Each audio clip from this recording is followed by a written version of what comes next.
AG2R La Mondiale vous présente le Forum de la protection sociale et patrimoniale.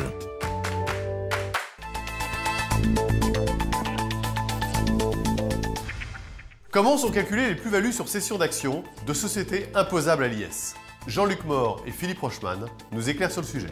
Le mode de calcul des plus-values de cession de titres de sociétés soumises à l'IS est aujourd'hui un mode de calcul uniformisé, à savoir la taxation se fait selon le mode progressif de l'impôt sur le revenu. Cela représente un enjeu important, plus particulièrement pour les chefs d'entreprise et pour les associés de PME qui, le cas échéant, seront amenés à céder les titres, soit au moment de la cession de l'entreprise, soit éventuellement même en cours de vie d'entreprise. Désormais, les plus-values sur cession d'actions sont taxées au barème de l'impôt sur le revenu.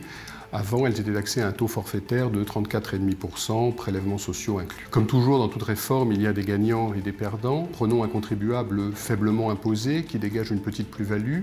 Désormais, il peut être taxé à un taux inférieur à 20%, à comparer avec le taux de 34,5% auparavant. En revanche, un contribuable qui payant beaucoup d'impôts et qui fait des fréquents allers-retours en bourse, pourrait être assujetti à un taux pouvant aller jusqu'à 62% s'il est soumis à la contribution exceptionnelle sur les hauts revenus. Il existe aujourd'hui également 3 régimes incitatifs qui permettent de diminuer la taxation de la plus-value. Ces 3 régimes incitatifs concernent essentiellement le cas du dirigeant qui décide de partir à la retraite et qui cède ses titres au moment de son départ à la retraite, les sociétés qui ont été créées depuis moins de 10 ans et la situation des cessions intrafamiliales quand il y a des restructurations dans des entreprises familiales.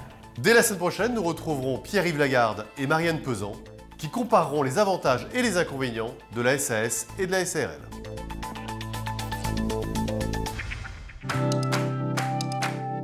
AG2R La Mondiale vous a présenté le Forum de la protection sociale et patrimoniale.